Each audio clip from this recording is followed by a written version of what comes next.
Iran पर हमलों के बीच ट्रंप का एक बड़ा ऐलान कि सभी मकसद पूरे होने तक लड़ाई जारी रहेगी।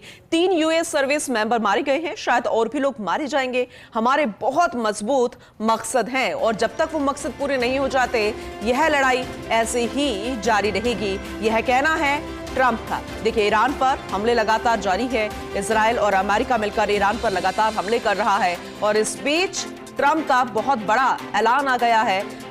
उनका बयान ट्रंप का कि सभी मकसद पूरे होने तक लड़ाई जारी रहेगी। 3 यूएस सर्विस मेंबर मारे गए हैं, शायद और भी लोग मारे जाएंगे। हमारे बहुत मजबूत मकसद है।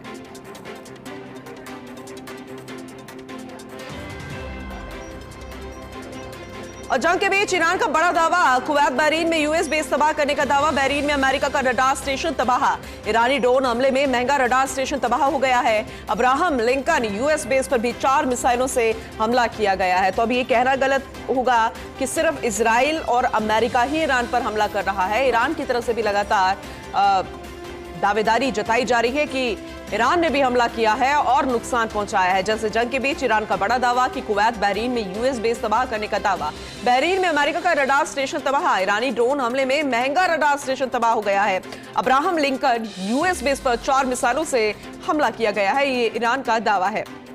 लेकिन इस बीच ईरान का अमेरिका के साथ बातचीत करने से इनकार। ईरान का अमेरिका के साथ बातचीत करने से इनकार। बिना उकसावे के ईरान पर हमला हुआ, ये ईरान का कहना है। हम अमेरिका के साथ कोई बातचीत नहीं करेंगे, ये ईरान की तरफ से बात सामने आई है। ये बहुत बड़ा बयान, इसको इस नजरिए से देखिए, क्योंकि पहले भी टेबल टॉक हो रही थी, पहले भी बातचीत हो रही थी, लेकिन टेबल टॉक पर बात कोई ऐसी बनी नहीं और फिर मिसाइलों से बात होने लग गई। लेकिन ईरान कहता है कि वो झुकेगा नहीं। हालांकि सुप्रीम लीडर तक की मौत हो गई है, उनका पूरे परिवार का खात्मा हो गया है, लेकिन फिर भी ईरान का ये कहना है कि अमेरिका के साथ वो बातचीत नहीं करेंगे। उसे इनकार कर दिया गया। बिना उकसावे के साथ हम पर यानी कि ईरान पर हमला हुआ है। वहीं प्रधानमंत्री नरेंद्र मोदी ने यूएई के राष्ट्रपति से बातचीत की। पीएम मोदी यूएई में हुए हमलों की निंदा भी कर रहे हैं और उन्होंने कहा कि मैंने संयुक्त अरब अमीरात के राष्ट्रपति और मेरे भाई शेख मोहम्मद बिन जायद अल नहयान से बात की है। मैंने संयुक्त अरब अमीरात पर हुए हमलों की कड़ी निंदा की और इन हमलों में जान गंवाने वालों के प्रति मेरी गहरी संवेदना मैं व्यक्त करता हूं। भारत इस कठिन समय में संयुक्त अरब अमीरात के साथ एकजुटता से खड़ा है। मैंने संयुक्त अरब अमीरात में रहने वाले भारतीय समुदाय की देखभाल करने के लिए उन्हें धन्यवाद दिया। हम तनाव कम करने, क्षेत्रीय शांति, सुरक्षा और स्थिरता का समर्थन करते हैं। तो प्रधानमंत्री नरेंद्र मोदी ने यूएई के राष्ट्रपति से बातचीत की और इस दौरान यूएई में हुए हमलों की निंदा की। वहीं पीएम मोदी ने इजरायल पीएम नेतन्याहू से भी बातचीत की। पीएम मोदी ने फोन पर नेतन्याहू से बात की। मौजूदा हालात पर हमारी बात हुई है, ये प्रधानमंत्री नरेंद्र मोदी की तरफ से कहा गया और यह भी कहा कि घटनाक्रम पर भारत ने चिंता जताई है, आम लोगों की सुरक्षा को प्राथमिकता दे।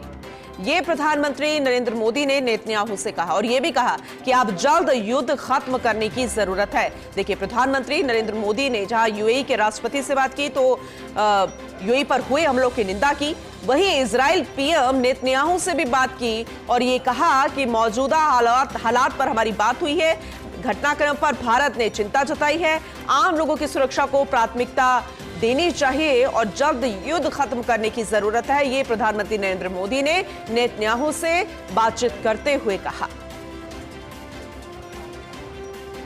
भारत हमेशा से यही कोशिश करता है और भारत ये जानता है कि युद्ध किसी भी समस्या का हल नहीं हो सकता और इसलिए यह कोशिश लगातार बरकरार। और जिस तरह से घटना घटी, बिना उकसाने के बाद भी, यानी कि उकसाया नहीं है, उसके बाद भी हमला किया गया।